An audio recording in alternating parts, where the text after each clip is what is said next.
It's good to be here. Thank you for listening in. We're going to tell you some great, exciting news about how we're moving forward for these next few weeks, maybe next couple of months, about how we're going to be doing worship face-to-face and worship online at Burnside City Uniting Church. We've been getting a number of questions. I know that people are really interested in how we're going to be doing it. So Ian, what are we going to be doing?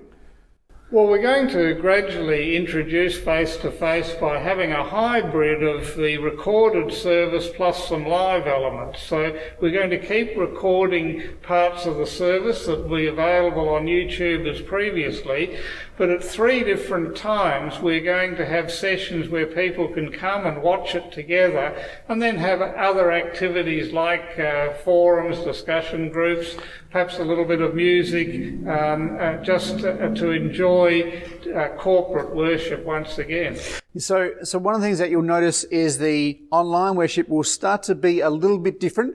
There'll be maybe a few less prayers and a few less other things, which will be that when you come to the live worship, you'll see some of those things happening. So a prayer and a blessing, and those are the things. So the online worship will be far more focused on really just the sermon and maybe a few songs, and maybe some of those testimonies that people have been really enjoying. But we are conscious that there's been a lot of people really engaged with that online worship, and there's people watching these online services that have never stepped foot in this church, or they've just maybe loosely associated with this church, but they're really involved in worshiping God and learning about God and being raised as a child of God through those services over this time. So I'm excited about that. We're very keen as a council to not stop that now, is there? But to keep that going. We need to keep that going, and in fact, because of COVID-19, there are some constraints on how we can meet together face to face. So it's exciting that we can. But for example, even with the lifting of the restrictions from 4 square metres to 2 square metres, there's still a limited number of people we can have together in the foyer. So we have to space the services out to accommodate that. And so we're going to run with a 10 a.m. service on Sunday, a 4 p.m. service on Sunday, and a 12:30 service on 12 o'clock. I think we're going to go 12 o'clock. Well, probably 10 past 12. So a lunchtime 12 o'clock. Lunchtime 12 o'clock service on Monday. Now, anyone can come to any of those services, but the way it was planned was that the 10 o'clock service on Sunday morning was started last week, actually, specifically to get the youth and the children together again, because they were one of the groups that were not fully engaging in the YouTube worship, and the families. So we initially invited them. Everyone's welcome to come. And last week, it was a very vibrant, as you walked in at 9:30, and there were youth and kids everywhere enjoying some time together. There was a special area in the hall that had been decorated to make the children feel welcome as a worship space.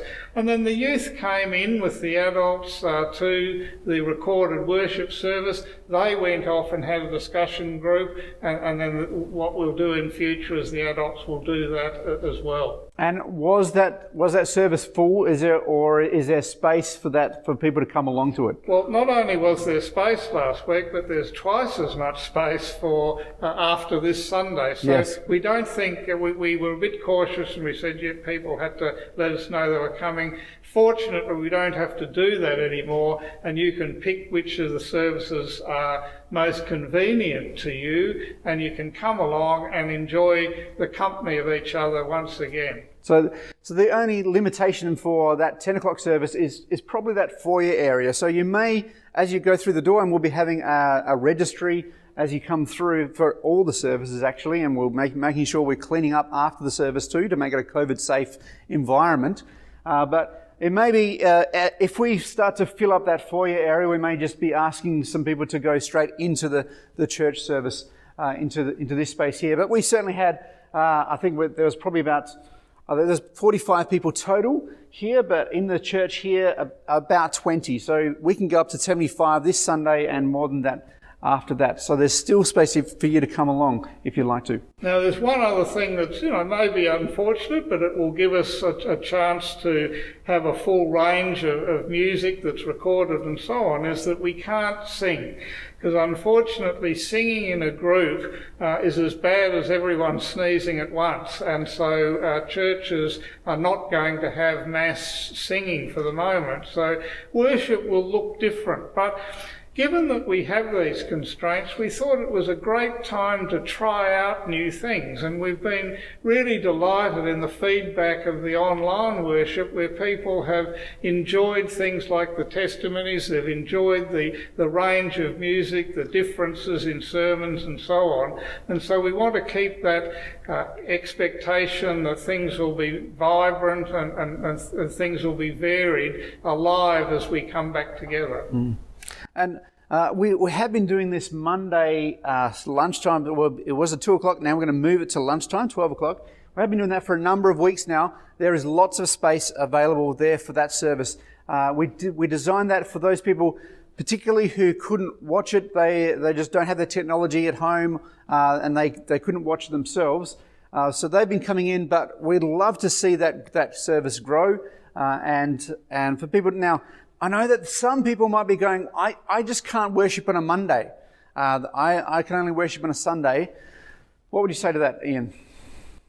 Well, I can understand it completely if you've been doing it for the best part of 80 years. But the thing is, it's all about worship. It's about worshipping God, not about the way we do it or even the day we do it on. And given that we have to spread things out, and that there are some people where Sunday was an inconvenient time for worship, and indeed, even watching the videos, we know that for the rest of the week, the numbers just keep on increasing. So people are choosing a time of worship, and we're going to be more generous with the times where we offer face-to-face worship. And if you look through, why do we worship on a Sunday? That's the resurrection day. That's the new start of the week in the Jewish calendar.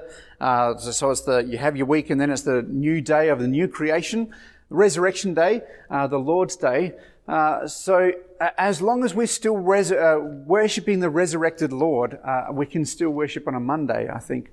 And most people these days, if you ask them which day does the week start, they'd say Monday. They would do that, yes, yeah. And quite a few calendars start on that Monday, don't they? Yeah. And it is Sunday somewhere in the world still at lunchtime on the Sunday. Indeed. On the lunchtime on Monday. So please come. I suggest that you try each of those 3 service times and see which one works best for you. We're not saying one service is for that one for a previous service or anything like that, but we're recommending you try a different time and see how that time works for you. Now, this is just how we're starting off with all the constraints we've talked about. We'll listen to feedback and we'll alter things as they go along and evolve. And I'm hoping that, one day in the future when COVID is no longer the same threat, that we can all get together and have some attempts at all age worship, for example. Yeah. And we're looking also forward. We've enjoyed the online presence, and we'll continue that even into the future, is what we're thinking about. So we're getting some new technology here so we could live broadcast our services and then post them up on YouTube in the future. So that's where we're heading as well. And we're raising children of God, and we don't even know who they are. It's the people that are not in our congregation that are watching later in the week. So we know we need to keep that going. Yeah. So that's what we're hoping to do. We'd love to see you along. And if you've got any questions or theories or queries or thoughts, then please let us know about that. We're keen to hear. The other thing to say is that when it comes to offering, we've got an offering box. We won't be taking up the offering around this. So we're trying as best we can to make it a COVID-safe environment for us. And the only other constraint I have to say is we're not going to immediately open up tea and coffee until we can figure out how to clean everything. What we're going to be doing with individuals is giving everyone a wipe with the right stuff on it that you'll just wipe down your chair or your table after you finish, and that's an easy way of cleaning.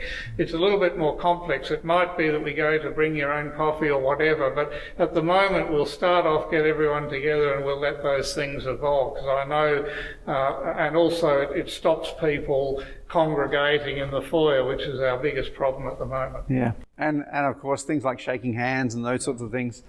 So it is hard for us as Christians, because we love to shake hands, to greet each other with a holy kiss, it says. Now, I'm not going to do that there with Ian.